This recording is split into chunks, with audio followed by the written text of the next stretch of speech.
Melling, Merseyside, un pueblo próspero en los suburbios del norte de Liverpool, Inglaterra. Fue allí donde en 1988 Sidney y Jacqueline Blackwell compraron una casa y se establecieron juntos con su hijo Brian, de 2 años. Tanto su madre como su padre habían estado en otros matrimonios antes y estaban involucrados con otras personas cuando se conocieron. Pero después de que sus matrimonios terminaron en divorcio, la pareja comenzó a salir y finalmente se casó. Jacqueline tenía 42 años y su esposo ya tenía 50 cuando se supo que su hijo, Brian, pronto nacería. Brian nació en 1986, como era de esperar, era la niña de los ojos de sus padres y trataron de cumplir todos sus caprichos. Nunca tuvo problemas con sus estudios. Además, era muy ambicioso y todo apuntaba a que podría cumplir el sueño de su madre, pero también el suyo propio. Brian planeaba comenzar a estudiar medicina en la Universidad de Nottingham en el otoño de 2004. Todos los que conocían a Brian pensaban que era el hijo perfecto. No solo era inteligente y guapo, sino que también tenía muy buenos modales. Era educado y sabía cómo comportarse en cualquier situación. Los amigos envidiaban a los Blackwell por tener un hijo así, especialmente porque el niño no solo sobresalía académicamente, sino también como atleta. Le encantaba el tenis y había estado expuesto a él desde una edad temprana. Jugaba con regularidad y, cuando llegó a su puesto, era el mejor jugador de toda la escuela. Todo el mundo era consciente de ello, incluido el propio Brian. Sin embargo, Brian vio sus habilidades en el tenis de manera un poco diferente a las de los demás. Creía que era excepcionalmente bueno en lo que estaba haciendo y que tenía la oportunidad de tener una gran carrera en el tenis. Ahora, abordemos los defectos de Brian, ya que no solo tenía ventajas. Brian era conocido por mentir a menudo y vivir en su propio mundo imaginario. Creía que era un gran tenista y trató de convencer a todo el mundo de ello. Brian era conocido por mentir a menudo y vivía como si estuviera en su propio mundo imaginario. Creía que era un gran tenista y trató de convencer a todo el mundo de ello. Aquellos que lo conocían desde hacía mucho tiempo ya sabían que era imposible creer cada palabra que decía, pero también estaban aquellos que lo habían conocido por muy poco tiempo y no tenían ninguna razón para no creerle. Una de esas personas era la novia de Brian, Amal Saba. Se conocieron en la universidad y rápidamente se hizo evidente que tenían los mismos planes para el futuro. Ambos tenían muchas ganas de ser médicos e iban a estudiar medicina en la Universidad de Nottingham. Amal no dejaba de oír hablar a su novio del éxito que estaba teniendo en el tenis. Se suponía que era tan bueno en lo que hacía que incluso la conocida empresa deportiva Nike decidió asociarse con él y patrocinarlo.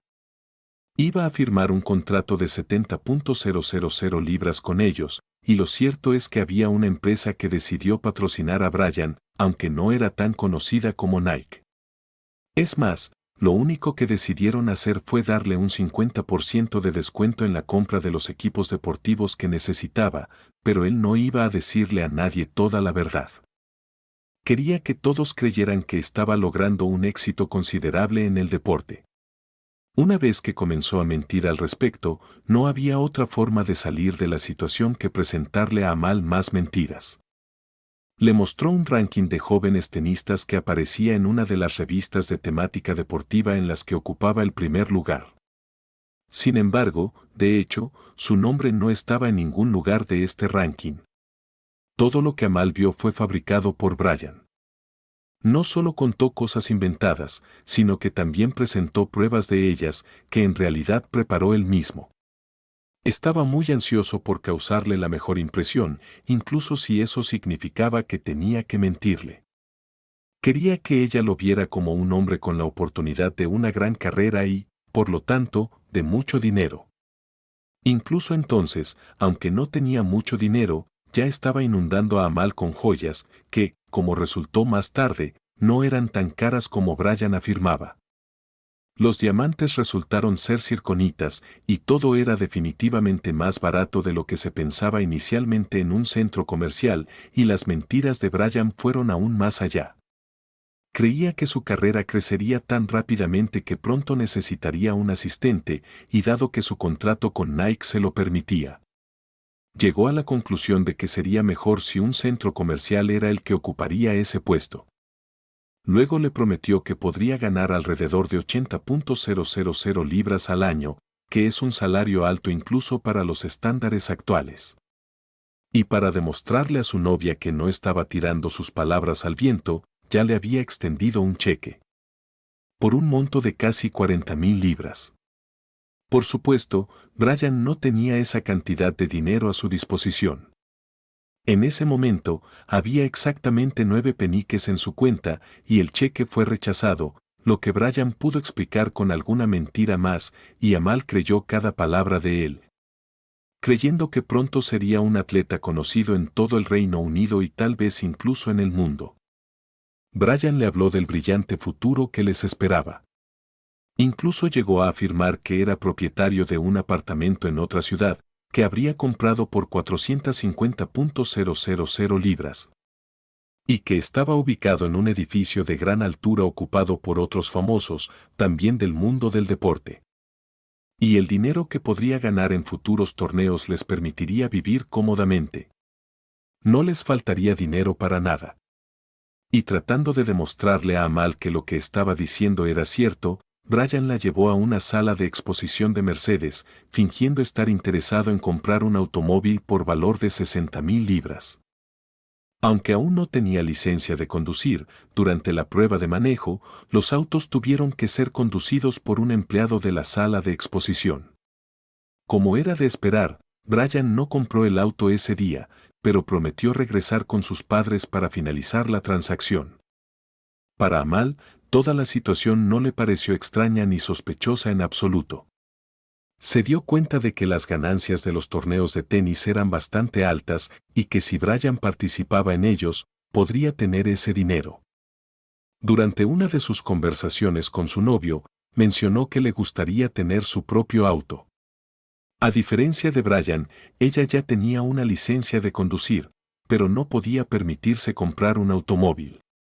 En ese momento, a Brian se le ocurrió una idea de cómo podría impresionar aún más a su novia.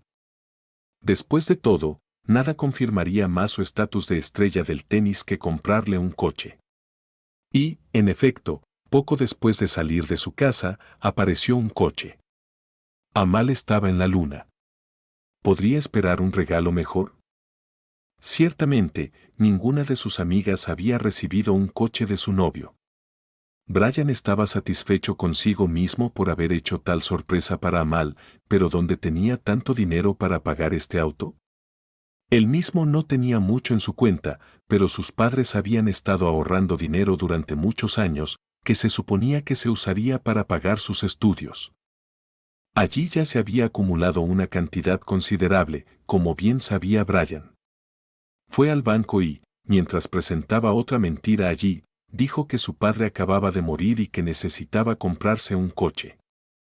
Debió de ser un buen mentiroso porque nadie dudaba de que decía la verdad, y ese mismo día se retiraron de esta cuenta 9.000 libras, de las cuales 6.500 se gastaron en la compra de un coche para Amal.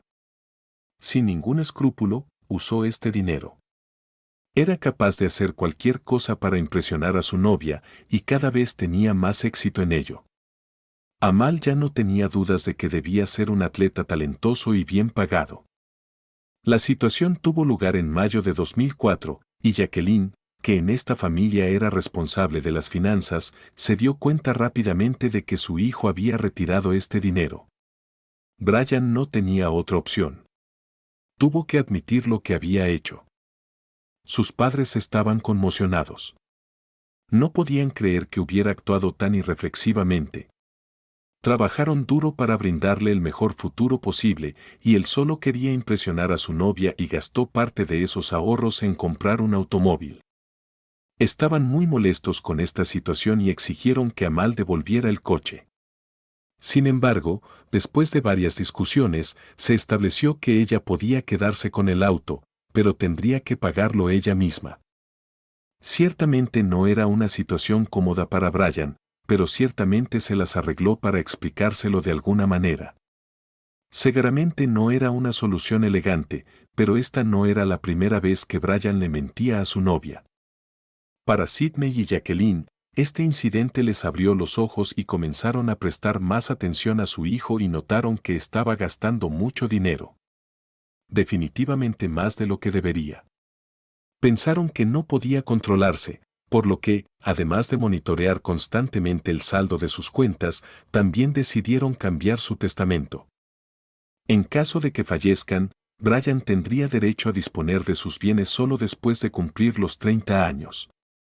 Parecía que las mentiras de Brian ya habían ido demasiado lejos porque no eran mentiras inocentes. Brian tuvo que retirar el dinero que sus padres habían ahorrado durante años, solo para confirmar sus fantasías. Lo peor de todo fue que no terminó ahí. Brian continuó desempeñando su papel como un joven atleta, lo que significaba que a veces también tenía que participar en torneos extranjeros.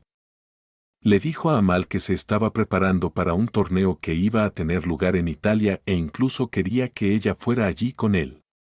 Amal estaba dispuesta a acompañar a Brian en este viaje, pero finalmente no se llevó a cabo porque el organizador no accedió a que los atletas vinieran con acompañamiento.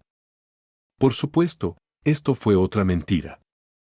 No hubo torneo, Brian no fue a ningún lado, aunque durante el tiempo en que se suponía que se llevaría a cabo este viaje, no estuvo en la escuela durante varios días. Siguió desempeñando su papel todo el tiempo, fingiendo constantemente que iba a un torneo e incluso le enviaba todos los mensajes en los que escribía que había conocido a tenistas famosos. Y por ejemplo que solo salía a la cancha. Lamentaba no poder llevársela consigo. Pero él le prometió que en unos meses de verano irían juntos a Estados Unidos, donde en Florida participaría en otro torneo. Brian se dio cuenta de que no podría volver a decirle a Amal que no podía ir con él. Tenía que hacer algo que les permitiera volar juntos a Estados Unidos. Este viaje no fue el más barato. Incluso los boletos de avión por sí solos costarían una fortuna, pero sabía que haría cualquier cosa para recaudar el dinero y poder pasar algún tiempo en los Estados Unidos. Mayo y junio fueron meses cruciales para Brian, ya que realizó sus exámenes finales. Brian trató de obtener las mejores calificaciones posibles para tener la oportunidad de ingresar a las mejores universidades. Ya estaba pensando en continuar sus estudios, ya fuera en la Universidad de Nottingham o en Edimburgo. Se inclinó más por la primera opción porque sabía que Amal también planeaba estudiar allí, pero sus padres creían que la Universidad de Edimburgo sería una opción mucho mejor, especialmente porque Amal no estaría allí. Trataron de convencerlo de que estudiara en Escocia, y a veces había acaloradas discusiones entre Brian y sus padres sobre este tema. Al final, no se decidió dónde estudiaría. Todavía tenía que esperar los resultados de los exámenes que recién recibiría en agosto. Después de completar todos los exámenes en el año escolar, Brian finalmente tenía más tiempo para Amal y se acercaba el día en que comenzaría un torneo de tenis en Florida. La pareja hablaba cada vez más de un viaje a los Estados Unidos. Planeaban quedarse allí durante 2 semanas y constantemente se preguntaban qué visitarían. Amal no creía del todo que realmente irían juntos, pero el 26 de julio de 2004, la pareja abordó un avión que se dirigía de Manchester a Nueva York. Desde el principio, Amal estaba encantada y Brian hizo todo lo posible porque no volaban en clase económica, sino en clase ejecutiva. Para este vuelo, Brian compró los boletos más caros disponibles, gastando casi 4.885 libras. Pero ese no fue el final de las sorpresas, ya que durante toda su estadía, Brian sorprendió a Amal a cada paso. Visitaron varios lugares, incluyendo Miami y San Francisco, pero también pasaron algún tiempo en Barbados. En cada uno de estos lugares, se alojaban en hoteles de lujo en las suites más caras y se permitían cenar en los restaurantes más caros, donde las cenas podían costar hasta $3.000. No escatimaron en gastos, entregando todo lo que deseaban. No solo visitas a restaurantes caros, sino también compras en tiendas de lujo. Las vacaciones eran muy caras y solo reforzaban la creencia de Amal de que su novio debía estar ganando mucho dinero jugando al tenis. Por supuesto, Brian no participó en ningún torneo, pero le explicó a su novia que el clima en Miami en ese momento no permitía que el torneo se llevara a cabo. Fue cancelado, lo que le dio a la pareja más tiempo para sí mismos. Era su siguiente mentira, porque no había torneo y desde luego no iba a participar en ninguno de ellos. Pero Amal aparentemente no se había dado cuenta de que todo esto era, por decirlo menos, sospechoso. Aceptó como algo normal que Brian pudiera permitirse unas vacaciones tan lujosas. Pero finalmente su tiempo en los Estados Unidos llegó a su fin, y el 12 de agosto de 2004, la pareja regresó al Reino Unido, directamente desde el aeropuerto. Fueron a la casa de los padres de Brian, pero como Sidney y Jacqueline estaban de vacaciones en su casa en Mallorca en ese momento, y Brian no tenía las llaves de la casa con él, no pudieron entrar. Hablaron brevemente con un vecino que estaba convencido de que Brian, con su novia y sus padres, estaban de vacaciones juntos. No sabía que se suponía que Brian pasaría sus vacaciones en los Estados Unidos. Les dijo que comprobaba todos los días si había llegado alguna carta para sus padres, y si la había, la dejaba en la puerta, como le había pedido Jacqueline antes de partir para Mallorca. Después de una breve conversación con el vecino, Brian comenzó a preguntarse qué hacer a continuación. Realmente no sabía dónde quedarse hasta que sus padres regresaran a Inglaterra, lo que solo pudo suceder en septiembre, pero luego Amal le ofreció quedarse en su casa hasta entonces. Después de todo, ella no lo dejaría así. Brian aceptó la propuesta. No estaría de más que se quedara en casa de Amal unos días. La pareja logró entrar al garaje desde donde tomaron el auto de los padres de Brian y se dirigieron a la casa de su novia. Allí Brian permaneció durante los siguientes días, durante los cuales finalmente se anunciaron los resultados del examen, que tomó en mayo. Realmente quería obtener las mejores calificaciones porque le daría la oportunidad de ingresar a la universidad en la que quería estudiar. Y a nadie le sorprendió que Brian recibiera las calificaciones más altas en todas las materias. Brian estaba muy contento con tales resultados, pero al mismo tiempo estaba un poco desanimado porque tenía que celebrarlo solo. Sus padres aún no habían regresado de Mallorca y ninguno de ellos estaba con él en ese momento.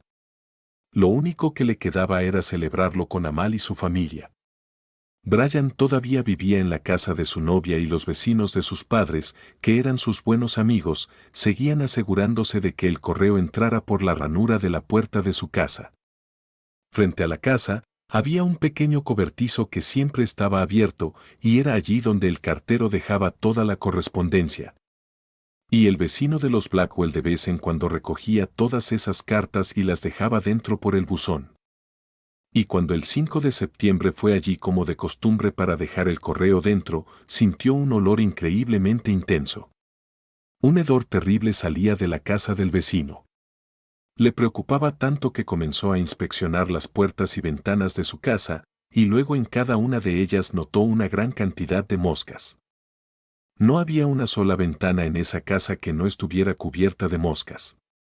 El vecino llamó a su hija y juntos fueron a revisar la ventana de la cocina. Y cuando miraron por la ventana vieron que todo el suelo estaba negro, lo que inicialmente les llevó a creer que la alfombra de esa habitación era de ese color. Sin embargo, después de un rato se dieron cuenta de que el suelo estaba negro, porque había muchas moscas allí. Todo esto fue tan perturbador que inmediatamente llamaron a la policía. Cuando los oficiales llegaron y entraron a la casa, se encontraron con una visión aterradora.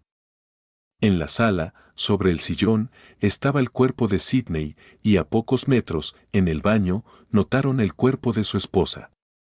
Los cuerpos estaban en tal estado que no había duda de que llevaban varias semanas muertos.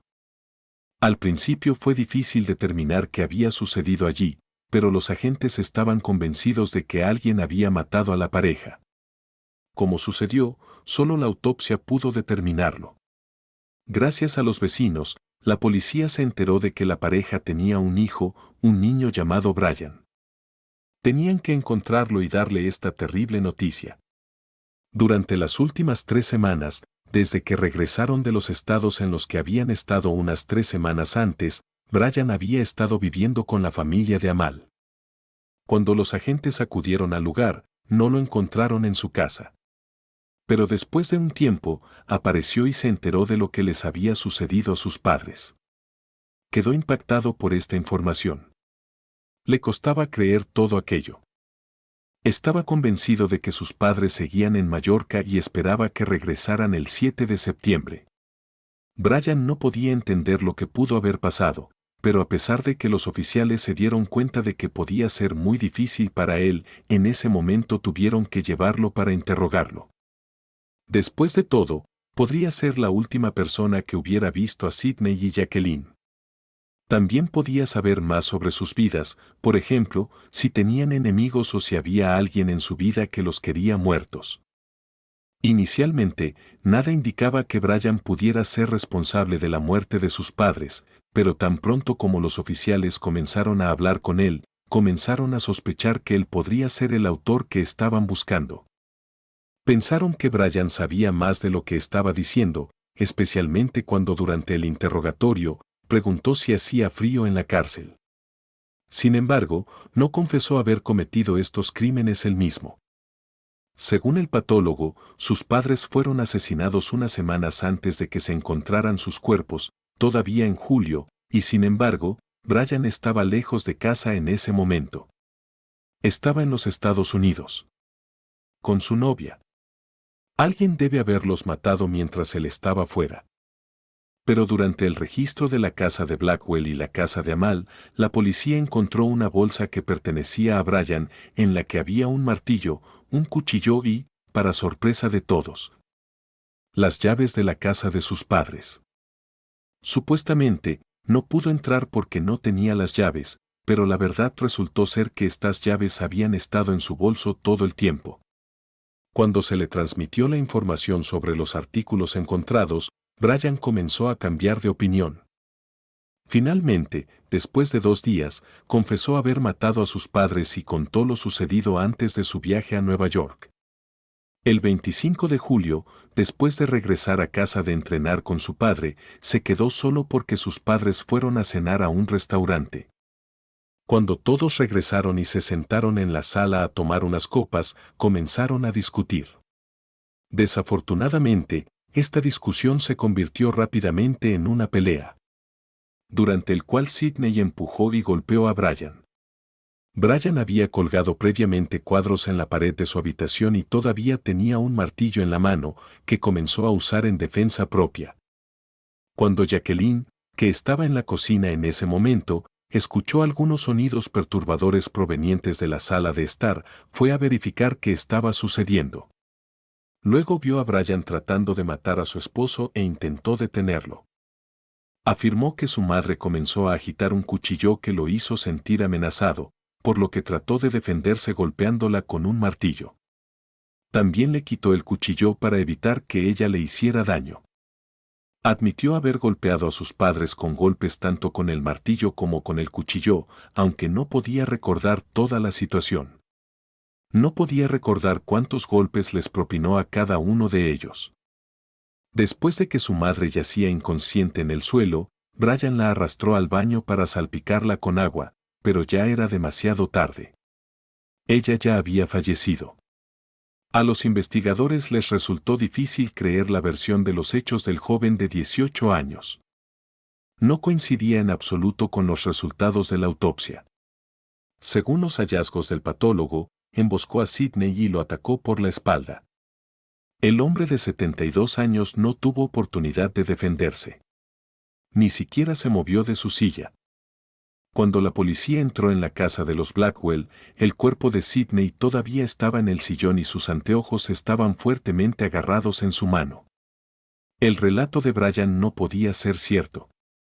Él fue el primero que golpeó a su padre con ira, y cuando su madre intervino, él se concentró en ella, golpeándola con el martillo y luego asestándole unas 20 puñaladas con el cuchillo. Después de un momento, regresó con Sidney, que todavía estaba vivo, y lo apuñaló aproximadamente 30 veces. Surgió la pregunta, ¿qué llevó a Brian a cometer tal crimen? Inicialmente, se sospechó que tal vez se sentía dominado por sus padres, especialmente por su madre. Ella tomaba todas las decisiones en la familia. Jacqueline sabía bien que su hijo sería médico en el futuro, no un médico ordinario, sino un cirujano, pero ese también era el sueño de Brian. Él también quería dedicarse a esa profesión en el futuro, y como era muy inteligente y el estudio le resultaba fácil, seguramente no tuvo que esforzarse mucho para lograr ese objetivo. Algo más debe haber estado impulsándolo, y justo después de ser arrestado, fue examinado por un psiquiatra y diagnosticado con trastorno narcisista de la personalidad.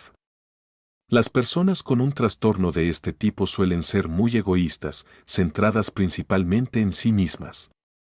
Se preocupan por ser percibidos como individuos exitosos con poder o autoridad. Les encanta que los elogien, pero no soportan las críticas. Y a Brian le importaba precisamente ser visto como perfecto a los ojos de los demás, de ahí que sus fantasías se relacionaran con su carrera deportiva. Sabía que podía impresionarlos a todos de esa manera, y una vez que comenzó a mentir, no había vuelta atrás. Tenía que reafirmar constantemente que lo había logrado. Le compró un coche, joyas, ropa cara. Y cuando prometió llevarla a Nueva York, no pudo cambiar de opinión más tarde. Pero Brian no tenía esa cantidad de dinero. No podía permitirse un viaje tan caro. Anteriormente había utilizado las tarjetas de crédito de sus padres, pero eso se descubrió rápidamente, por lo que esta vez tuvo que encontrar otra solución. Intentó solicitar una tarjeta de crédito para sí mismo, afirmando ser un deportista que ganaba alrededor de 45.000 libras al año. Sin embargo, dicha solicitud fue desestimada. También solicitó una tarjeta de crédito 13 veces usando el nombre de su padre. Y varias veces también solicitó un préstamo en el banco, haciendo todo lo posible para recaudar dinero para este viaje.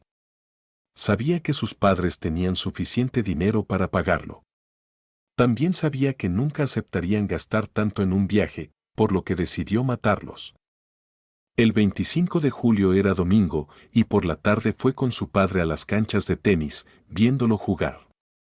Es difícil determinar cuándo ocurrieron los asesinatos, pero el mismo día a las 11 de la mañana, Brian compró 2 boletos de avión a Nueva York, usando la tarjeta de sus padres. Probablemente se dieron cuenta de que casi 5.000 libras habían desaparecido, y tal vez no permitieron que Brian hiciera este viaje. Sin embargo, no tenía la intención de decepcionar a Amal. El día después de los asesinatos, ambos volaron en sus vacaciones soñadas, y durante su estadía allí, su comportamiento no indicaba que tal tragedia hubiera ocurrido antes. Brian se comportó como de costumbre. Estaba feliz y contento, y no había signos de nerviosismo en su comportamiento. Se determinó que durante su estadía en los Estados Unidos, la pareja gastó más de 30.000 libras y, por supuesto, pagaron todo con las tarjetas de crédito de Sydney. Los investigadores también descubrieron que Brian entró a la casa varias veces después de regresar de los Estados Unidos. Le dijo a su novia que no tenía las llaves, pero ya sabíamos que eso no era cierto y que podía entrar en cualquier momento. Cada vez que volvía a recuperar algunos objetos como sus fotos, sabía que tenía que hacer algo pronto. No podía seguir fingiendo que sus padres aún no habían regresado de Mallorca. Es por eso que se le ocurrió la idea de que lo mejor sería que se produjera un incendio durante el cual toda la casa se quemaría, junto con sus padres dentro de ella. Incluso fue a un pueblo vecino para encontrar personas que pudieran hacerlo por él. Vio a un grupo de jóvenes que parecían querer ganar dinero fácilmente. Se acercó a ellos y les dijo lo que tenía en mente, pero no les dijo toda la verdad. No dijo que era la casa de sus padres, sino la de un hombre que vendía sustancias ilegales. Y debido a que tenía algunas disputas con él, decidió vengarse de esta manera. Sin embargo, ninguna de las personas con las que habló decidió ayudarlo a prender el fuego. No lo conocían. Nunca lo habían visto antes y toda la situación les parecía un poco extraña. Al parecer, Brian no sabía qué hacer con los cuerpos de sus padres y los dejó allí hasta el 5 de septiembre, cuando se descubrió su secreto. Debido a que confesó haber cometido estos crímenes, no hubo necesidad de un juicio. Brian compareció ante el tribunal 9 meses después de ser arrestado el 29 de junio de 2005, donde escuchó el veredicto de haber matado a sus padres. El cargo de doble asesinato fue retirado después de que se declarara culpable del cargo menor de homicidio involuntario por motivos de responsabilidad disminuida después de que los expertos le diagnosticaran trastorno narcisista de la personalidad. Blackwell fue condenado a cadena perpetua el 29 de junio de 2005. Según The Guardian, Blackwell podría haber sido teóricamente elegible para la libertad condicional después de cumplir poco más de 5 años y medio si un psiquiatra decidía que era apto para ser liberado. Pero el juez declaró que la evidencia actual sugiere que es poco probable que se llegue a esa conclusión. En 2007, se informó que Blackwell fue encarcelado en la institución de jóvenes delincuentes de Swinfen Hall. Como resultado de una audiencia de la Junta de Libertad Condicional en 2016, Brian fue liberado de la institución de delincuentes juveniles de Swinfen Hall y ahora es un hombre libre. ¿Qué piensan de este caso? Déjenos sus comentarios y muchas gracias por visitarnos.